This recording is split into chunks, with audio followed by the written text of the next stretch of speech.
Hello, I'm Dev Verma, and today we'll talk about why revenue and profit growth are the ultimate KPIs for product success.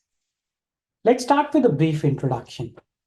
I've had 15 plus years experience in fintech and product.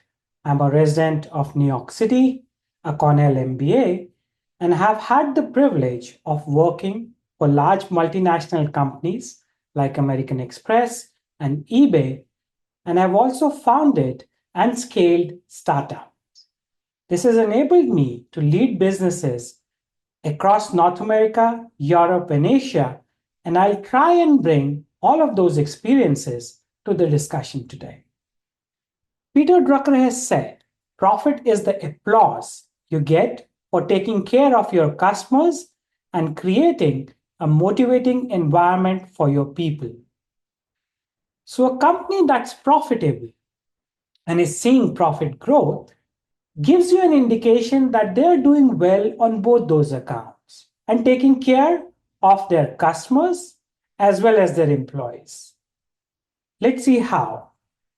When we map out the journey of product success, there are a few different milestones. You start with defining who your target customer is. Then you identify the needs of those customer segments, both known and latent ones.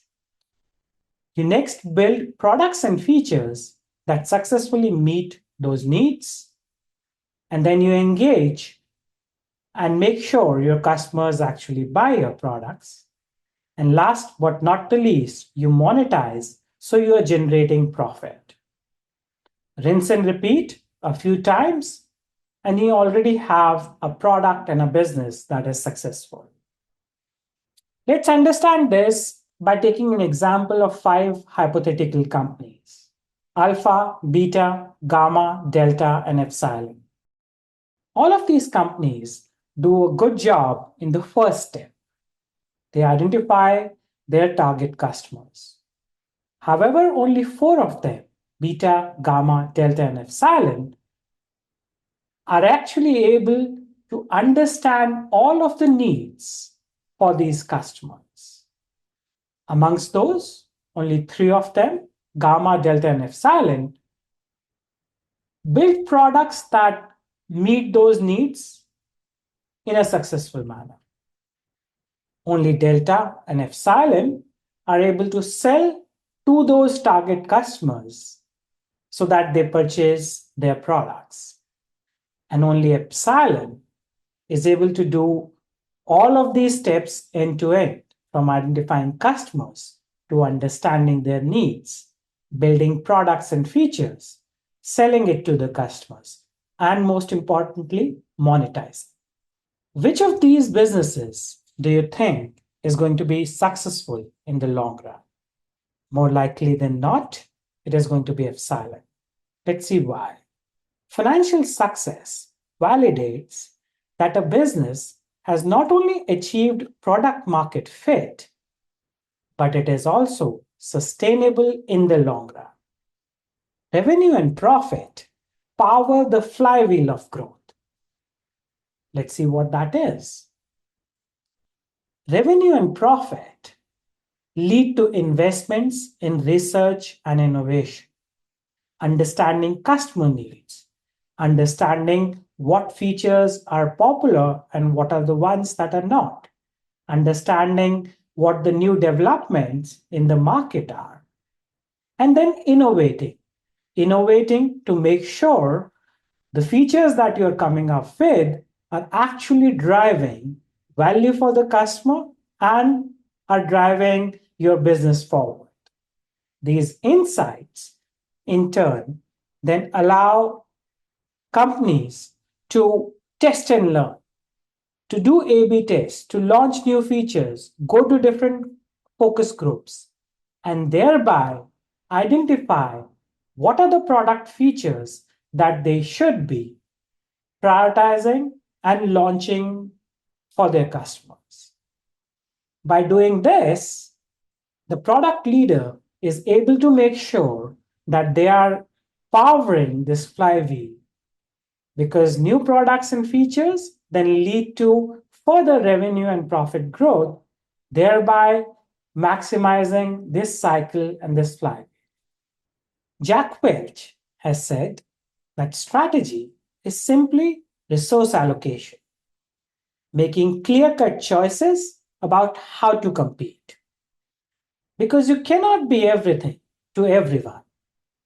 It is very true in large companies where different products are competing for the same set of technology and business resources. Profit growth in your product enables leadership to allocate resources to your product. As we saw in the flywheel of growth, this allows you to invest in ongoing customer UX and market research and innovation. This also drives experimentation and agility, from coming up with new ideas to designing the UX so you are able to test and learn, developing new products and features, and doing it in a manner that you can rapidly go in front of your customers, launch and scale the features that are successful, and most importantly, assess the financial impact of those features, which gives you the feedback of how well you are understanding the customer's needs and how well you should be tweaking your product process as well as your products and features. Then it's just about rinsing and repeating. Steve Jobs said, innovation distinguishes between a leader and a follower. It isn't a surprise that Apple has invested in innovation and that powers its leadership position in the industry that it is in. Let's see some other companies that fall in the same bracket. This includes Tesla, Amazon, Alphabet, and Microsoft. See something in common in all of these companies? Yes, these are also companies that are highly profitable. So these companies, by generating revenue and profit growth, are able to invest in innovation that allows them to better serve the needs of the customers that they are serving, that allows them to take leadership positions, get ahead of the competition, and thereby get larger market share and thus further enhancing their revenue and profitability and drive that flywheel of growth. According to Philip Kotler, the ultimate purpose of business is to create customer satisfaction profitably. And that's the key word here. By generating profits and generating these over a sustainable period of time, a company is able to take care of its customers and invest in meeting their needs, and thereby meeting the ultimate purpose of the business and take care of not just its customers, but all of its stakeholders, including equity holders and others. Revenue and profit growth enables a company to evolve its products to meet customer needs. They're able to come up with new products, offer a premium interface and personalization. They get the resources to add features that elevate a customer journey.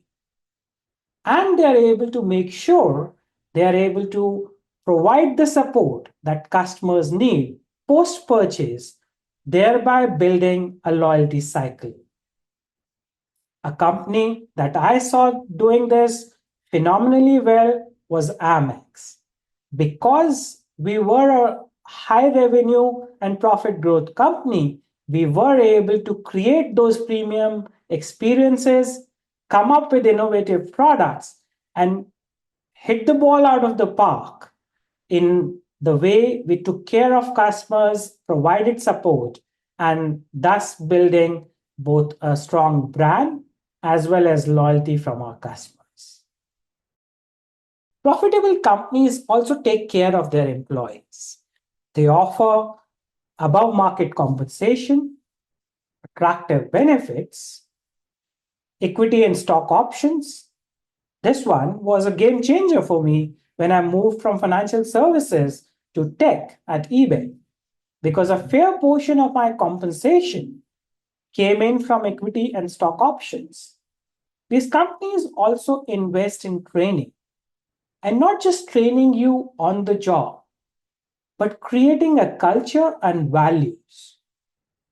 Through the companies that I worked for, eBay, Amex, the Tata Group, or Dale Carnegie, all of these companies invested heavily in making sure they are training employees to take care of the customer and keep the customer first.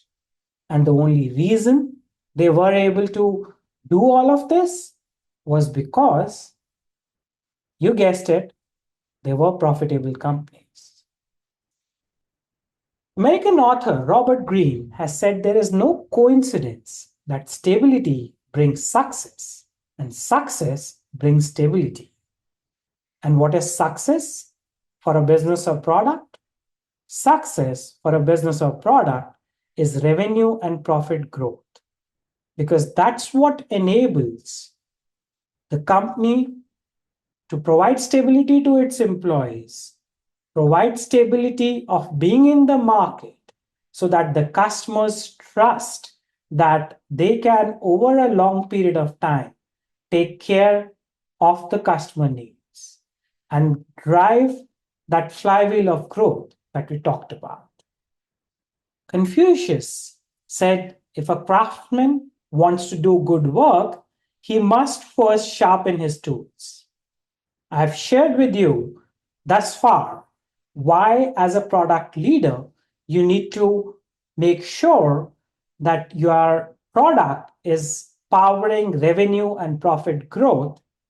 In the next few slides, I am going to share some of the tools that can help you to do so. Let's start with a balanced product scorecard. What this simply means is that you need to take a balanced view of your product or portfolio's health, which comes from looking at not just financial KPIs, but customer KPIs, as well as process and people KPIs. And all of these are linked. Let's take an example and dive deeper into this. A common people KPI is team attrition. For a team that is seeing high attrition, obviously there is going to be a significant amount of time, effort, and cost spent on training and retraining the team members. That directly would affect the process KPI of velocity. That is, how fast can that product and tech team churn out new features? And like it's fairly common, most companies would start with one customer segment and incrementally add features to add in and target more customer segments. If a team has low velocity, that is quite likely to affect their customer coverage or the percentage of target customers they are able to successfully cover for that team. This would in turn directly impact the financial KPI of the incremental revenue they get over a period of time, whether it's a quarter or a year, based on what their roadmap is. Thus, by looking at variances in incremental revenue, a company and a product leader can get the signal to deep dive into the other KPIs, the customer, process, and people KPIs, to understand where the challenges in this linkage are, where is this chain getting broken, thereby making what needs to be done to in turn improve the financial KPI. Next, we'll talk about product P&L, You've all heard of companies having their P&Ls, and profit, we know, is revenue minus cost. Let's talk about why it is important to have a P&L for your product and not just one, multiple P&Ls. And we'll talk about what those will be. The different elements of revenue and cost, and to make give you specifics here, I am envisioning an embedded lending business in a marketplace that enables its sellers to get financing to grow their business. For such a marketplace, the fixed revenue could be coming in from partnership fee from some of its fintech or bank partners. The variable revenue could come from its referral fee. That is, for every loan or every customer that they refer to their partner, they might be getting X number of dollars or X percentage of revenue. And then indirect revenue, because as the customers get financing, they would be investing a certain portion of those funds back onto the platform, and the platform GMV will grow. And because they charge a certain fee for every seller on the platform, they would make a percentage based on that.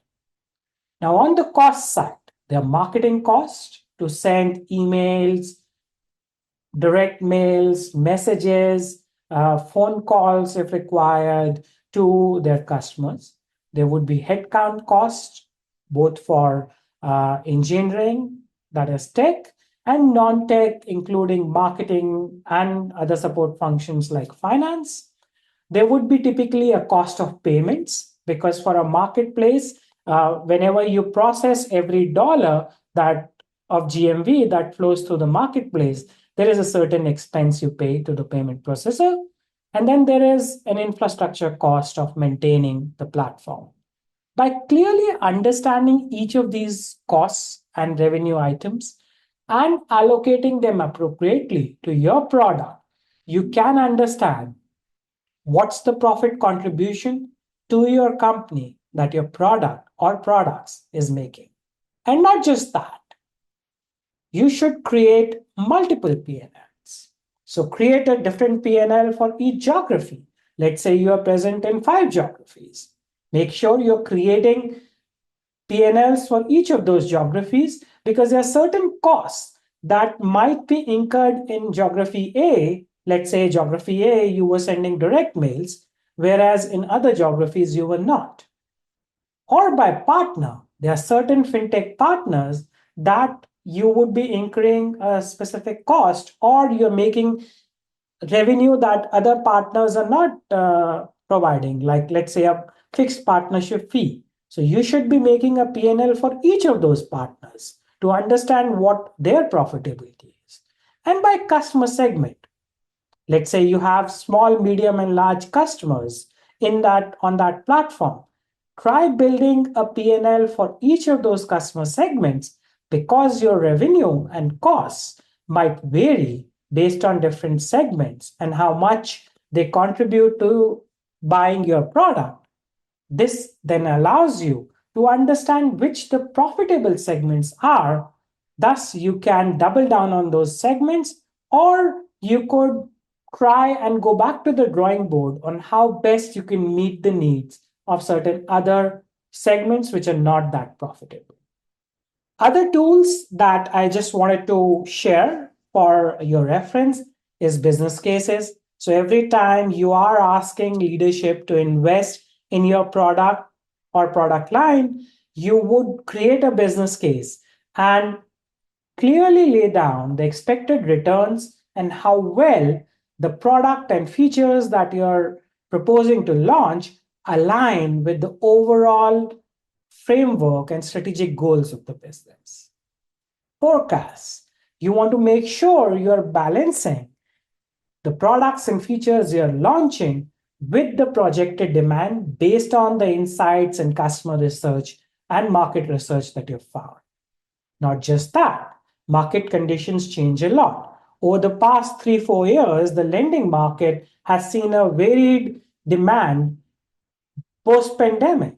And then the cost of capital in the lending business had gone down, had gone up from 2022 all the way till very recently. So you need to be sensitive to how some of those market conditions affect the assumptions that you're making in the P&L of your product and adjust, come up with different scenarios. Something that I always do is build a bull, base, and bear scenario so that you're transparently sharing what is that can be expected from a product or a product launch that you are doing. Building cost models, and there are different types, standard models or activity based models, and this is what then feeds into setting profitable pricing models need to not only meet financial goals, but they also need to meet competitive goals. Let's say your leadership wants to quickly grab market share, or you're entering into a new market, or you're entering a new customer segment. You need to account for all of those in your pricing models.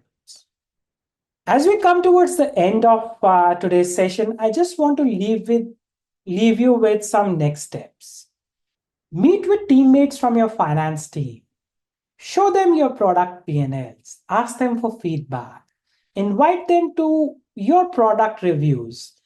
A lot of times they might have interesting ideas or questions. It will also help them understand your challenges and success stories.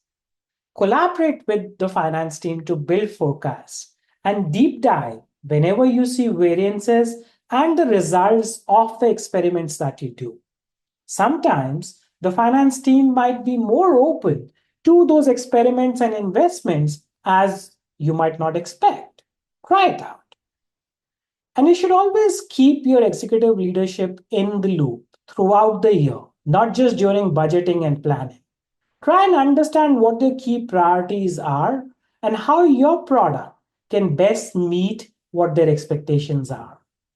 And last but not the least, champion why financial KPIs are the ultimate truth for measuring product success, and make sure some of your product management friends are able to appreciate the importance of focusing on these metrics.